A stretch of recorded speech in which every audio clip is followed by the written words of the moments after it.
सवाल मेरा यह है कि आपकी स्क्रीन पर मैं आपको आपकी स्क्रीन पर एक इमेज दिखा रहा हूं, जिसमें सवाल मेरा यह है कि मध्य प्रदेश सरकार फिर लेगी 5,000 करोड़ का कर्ज। मतलब 26 सितंबर को यह कर्ज रिजर्व बैंक से लिया जाएगा। 26 सितंबर को, यह 2 दिन पुराना एक अखबार में एक खबर आई थी, जिस खबर में यह है कि राज्य सरकार अपने वादों को पूरा करने के लिए चुनाव के पूर्व बाजार से लगातार कर्ज ले रही है। अब 26 सितंबर को बाजार से 5,000 करोड़ रुपए का नया कर्ज लिया जाएगा। ये कर्ज रिजर्व बैंक के मुंबई कार्यालय के माध्यम से गवर्नमेंट सिक्योरिटी का विक्रय कर 3 हिस्सों में लिया जाएगा। जानकारी के अनुसार पहला कर्ज 2,000 रुपए करोड़ का होगा, जिसका पूर्ण भुगतान 6 साल बाद किया जाएगा, और दूसरा कर्ज 1,000 करोड़ रुपए का होगा, जिसका भुगतान 15 साल बाद होगा, और तीसरा कर्ज 2,000 करोड़ का होगा, जिसका पूर्ण भुगतान 21 वर्ष बाद किया जाएगा। अब सवाल मेरा संतोष जी और ऋषिपाल जी से यह है कि मध्य प्रदेश सरकार अब इस दौरान पर क्यों रिजर्व बैंक से 3,31,000 करोड़ से अधिक का कर्ज ले रही है?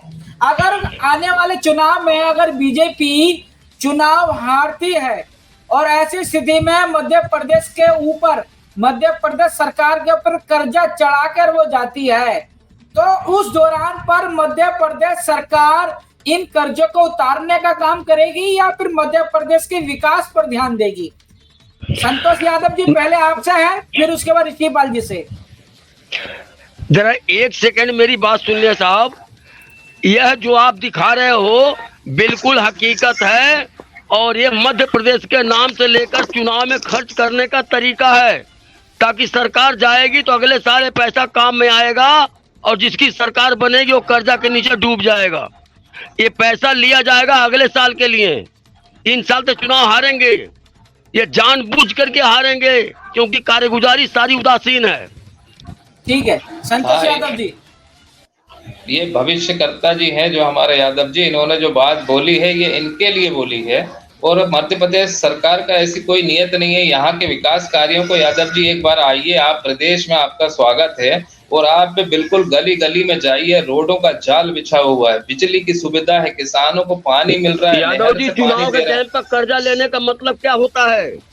शादी के टाइम आदमी कर्जा लेता है शादी के लिए, मकान बनता है कर्जा लेता है मकान बनाने के लिए। ये चुनावी खर्च नहीं, ये कर्जा लिया जा रहा है सरकार को भरने के लिए। इंद्रजीत यादव जी, इतने सारे सवाल कर लिए, जवाब तो लेने दीजिए। ठीक है।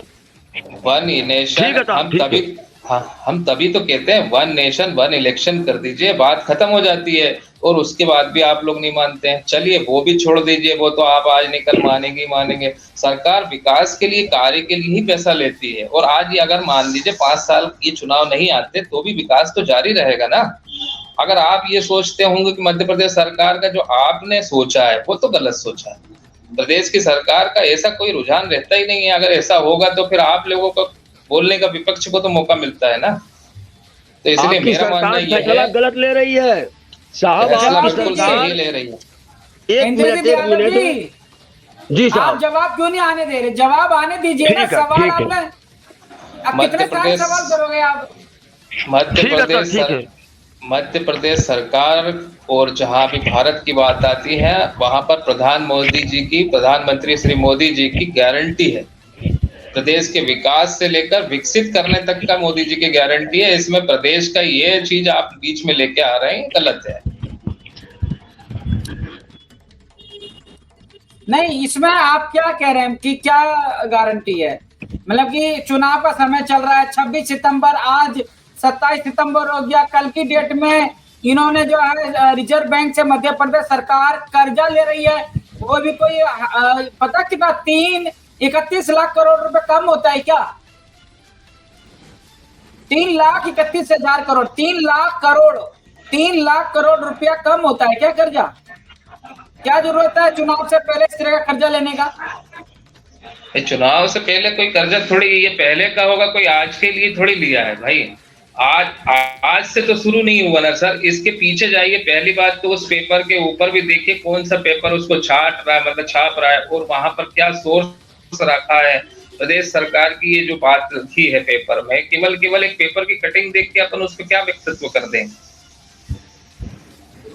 भाई कोई जिम्मेदारी तो होगी कि किस तरह का काम किया जा रहा है, किस तरह से कर्ज लिया जा रहा है, ये तब तो हम लोग बता पाएंगे, अन्यथा हम लोग किस टाइप से बात बोल सकते हैं, बताइए। ठीक है, मैं ऋषिपाल जी से जवाब ले लेता हूँ इस बात का कि ऋषिपाल जी, जिस तरह से मध्य प्रदेश सरकार रिजर्व बैंक से 3,61,000 करोड़ रुपए लेने की बात निकल कर आ रही है, क्या लग रहा है कि क्या ये कितना सही है और क्या कर्ज लेना कितना जायज है कि चुनाव के दौरान कर?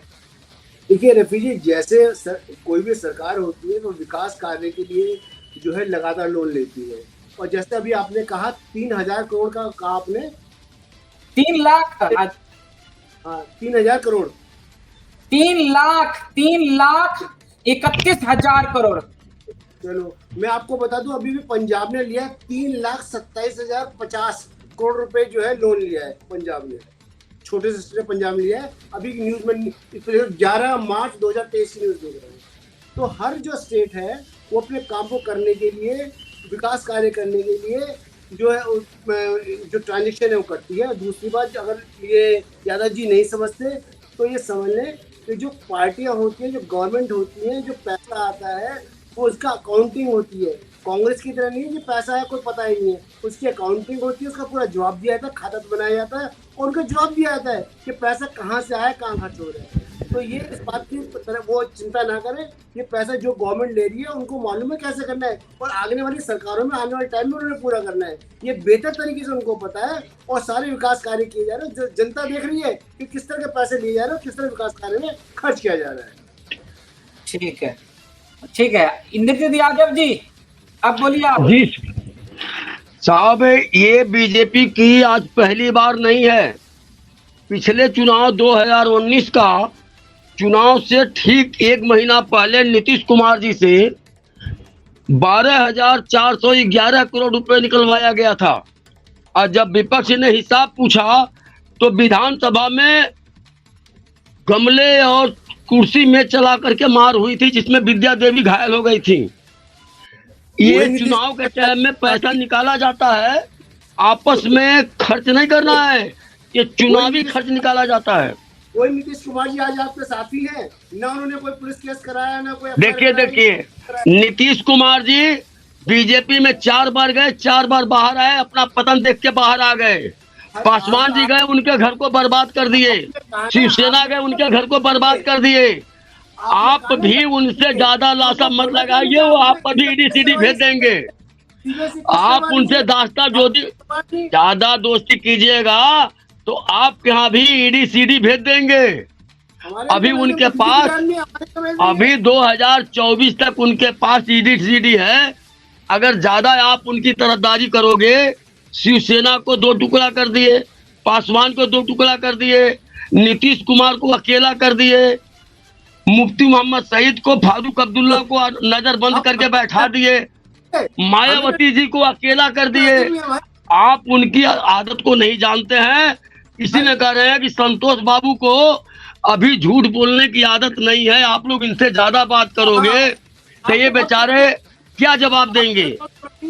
सुनिए, अंग्रेजी के पेपर में दिया है, मोदी जी ने 268 टन सोना विश्व बैंक को दे चुके, जो 90% नहीं पाता है।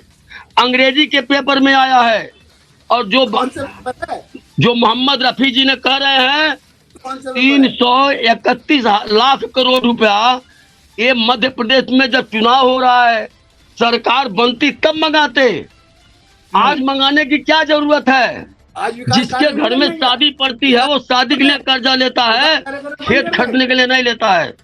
यह केवल नाजायज खर्चा है, आने वाले सरकार को अंधकार में डालने का, यह हारने की हताशा है। तो मत आइए भाई। ठीक है, एक इस चर्चा के अंतिम में एक आखिरी सवाल ले लेता हूं, जिसको लेकर राहुल गांधी ने भी ट्वीट किया है। एक 12 साल की बच्ची के साथ जो मध्य प्रदेश के अंदर दुष्कर्म हुआ है, एक 12 साल की बच्ची मध्य प्रदेश के अंदर सुरक्षित नहीं है। एक भी बीजेपी का नेता उसका नाम नहीं ले रहा है साहब। एक भी बीजेपी का नेता उस बारे में कोई बात नहीं कर रहा है। आप इस बात को उठा करके बहुत अच्छा किए। मेरा सवाल तो पूरा होने दो यादव जी। संतोष जी बताइए, 12 साल की बच्ची भी अपनी माँ के साथ, माँ और बच्ची दोनों थी, मध्य प्रदेश के अंदर सुरक्षित नहीं है, क्या कहेंगे आप? देखिए, ये पहली बात तो बहुत शर्मनाक घटना है और इस घटना का माननीय मुख्यमंत्री जी ने संज्ञान भी लिया है और दोषियों के ऊपर उचित कार्रवाई भी की जा रही है। पूरा पुलिस प्रशासन लगा हुआ है दोषियों को ढूंढने। तो ये प्रदेश के लिए तो शर्मसार करने वाली बात है ही है, लेकिन इसके पीछे जो कारण है वो कारण भी देखने योग्य है कि अगर हम मान लीजिए जैसे हमारे फाजिल दोस्त कहते हैं, यादव जी कह रहे हैं कि साहब बीजेपी भी कोई भी नेतागण इस पे कोई बयान नहीं दे रहा है, तो आपका सोचना गलत है यादव जी। ये पूरे देश के लिए शर्मसार करने वाली घटना है। उसके अंदर आप पार्टियों को मत मिलाइए, एक मानवता के हिसाब से सोचिए। तो हम तो खुद चाहते हैं और आप भी चाहते होंगे, हम सब चाहते हैं कि दोषियों के ऊपर उचित से उचित कार्रवाई हो और बल्कि उनको मृत्यु दंड भी दिया जाए, क्योंकि प्रदेश में मुख्यमंत्री जी ने पहले ही घोषणा कर दी थी कि बहू बेटियों के साथ में जो भी अत्याचार करेगा उसको बख्शा नहीं जाएगा। तो समय आ जाने दीजिए। ये अप्रत्याशित घटना है जो कि किसी को अचानक से हुई घटना है। इसके अंदर साक्ष्य आएंगे, सबूत आएंगे और जो दोषी होगा उसको शासन प्रशासन मिलकर उचित कार्रवाई करेगी।